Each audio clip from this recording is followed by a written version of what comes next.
Today we're going to be showing you how to remove a condenser from Model 30s. Now, for you that do not know what the condenser is, some people, they call them everything. I've heard them called from capacitors, insulators, but there's two types that went in these mixers, and they put them on from the, when they first came out in 1940 up until probably about the mid-50s, and then everything started getting filters on them, on the machines, and so they were not necessary. The purpose of a condenser is to stop static. You have, there's two types. You have the metal one, and then you have the one that looks like a Tootsie Roll. Now, how they worked, these went to the main two leads of the cord, and AC current drops back and forth all the time. And every time it drops back, it would cause a little snap, and that's what interfered with the radios and TVs in the early days.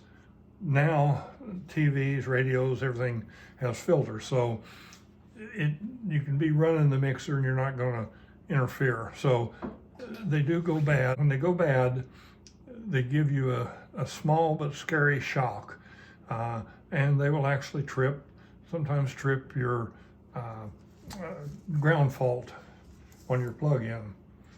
Now, they're only on the 30s, and you'll see them on like the red and the green one on the 40s. Now, the 940s of those that came out in '63, well, they will already have not been put on. So anyway, today we're going to show you how to get these out of there. There's thousands of these get taken to the landfills each year because if you get a scary shock with something, you figure it's something very serious. You can't find anybody to work in them, on them, and they send them to the landfills. So anyway, we're going to show you how to take it out. Now, first thing to do is get some gloves. These latex gloves are a lifesaver because these motors, some of these 1940 motors have been 80 years since they've been opened up. So, and sometimes this is the first time they've been taken apart. So you're going to get dirt all the way from the fingertips to your elbows, but it's well worth it. These are classic.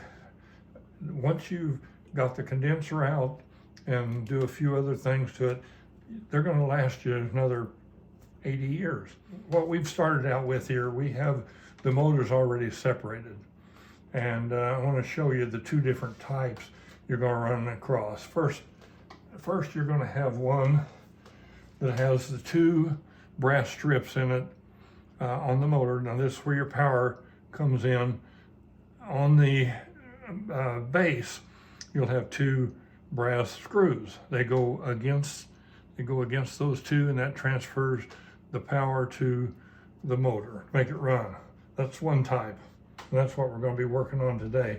This is the other type that has two wires coming out of it, and they're connected to two wires coming out of the base with my wire nuts. And this, normally you'll see this condenser on these, and if you open up one of these and you see four wires all together coming out, you've got a condenser in there.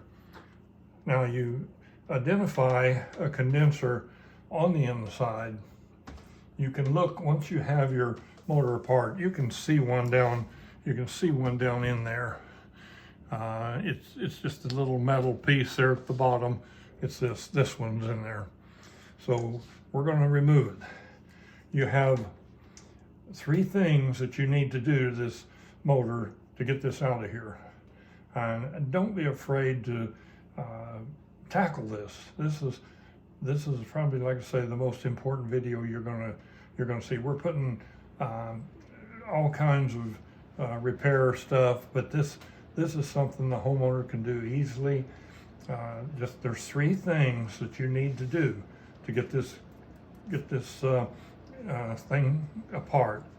If, like I say, if you don't know how to get to this point on these motors, go to one of our videos that says separating the motor on a Model 30. So anyway, the first thing you do of the three is loosen the ring that holds the switch in, 2-speed switch. Just give it a tap. Second thing you do is take these two long bolts that's holding the coil in place. Just unscrew those.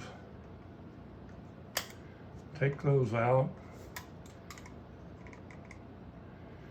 And don't be afraid to tackle this stuff. It's, like I say, we've run across a lot of people that said, oh, I can't work on them. If you've got any kind of mechanical skill, and you don't even have to have it, you know, you would not believe some of the questions we get. We had one very educated man that didn't know how to. I asked him, he said his mixer didn't run. I said, did you plug it in? He said, no, I don't know how. He said it's got, on the terminals you plug in, one of them's fat, or both of these are the same size. It doesn't have a fat one on one side. He didn't know if it went in this way or this way. So anyway, we got him running. Okay, the first part was the ring. Second part is the two long bolts. Okay, down in there you will have, and here's another coil I want to show you before I get to it. You'll have these. They're the clips. They're like a C-clip that goes over the brush holder, and this is where the power gets to the brushes. It comes in from the side and it'll go here, and this is what makes your motor run. This is strictly a 2-speed switch. A lot of people think that's an on and off switch. That's not. On and off comes on when you put the cup up. Okay, you reach down in there and you can just push them off with your finger. They just clip on to the brush holder. Once they're done, that's the 1, the 2, and the 3. And this thing will come out. Okay. Now, there's your condenser down in there. It's held in there by 2 brass screws. A lot of people think they have to, you know, they get calls, can I get a condenser? They don't realize there's no purpose on that condenser in there. Hamilton Beach said take them out of there. And like I say, they quit putting them in the 50s. Okay, you've got both screws out. There's one still sticking in there. Now, all you have to do with this, you run these 2 wires from the condenser to where they connect on. Now here's your main leads. The power comes in here. You don't see the strip, but the strip goes along the back of this fiber. And here's the one goes to the switch, and the other one goes right onto a brush. So you get your clippers and you clip the 2 wires right there where they join. Now be careful you don't clip the main one, or you'll have to do some rewiring. Just clip the ones that goes to the condenser.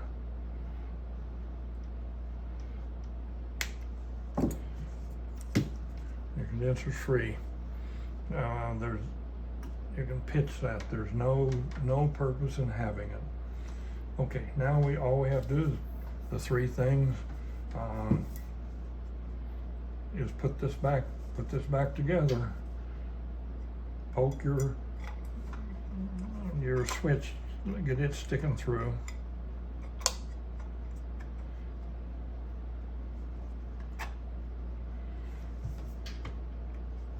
You have a little tip on that lines your switch up.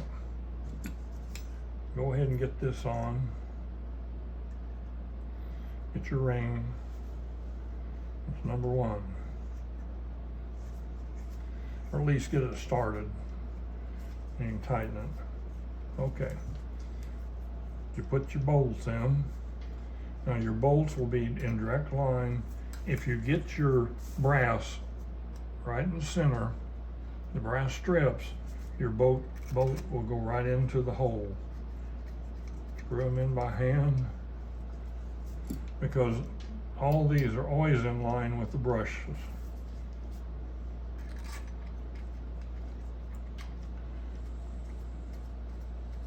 This is number 2. Put first your ring, and even I've done hundreds of these, but I still count the 3. Because I have been known in the early days to forget to put the brushes back on, or the brush holders back on. Okay, number 2 is done. 3, you look down in there at these little C-clips. You put those, just snap them back on to the, and then they'll snap right on them. Just get them lined up.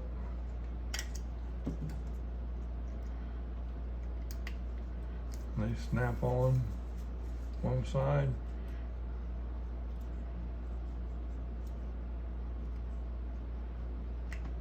There's the other one. So now they're snapped on.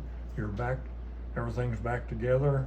The only thing you have to do now is take, we won't go ahead and assemble it, but you can see that on the other video. Put the thing back together, and you're ready to make malts.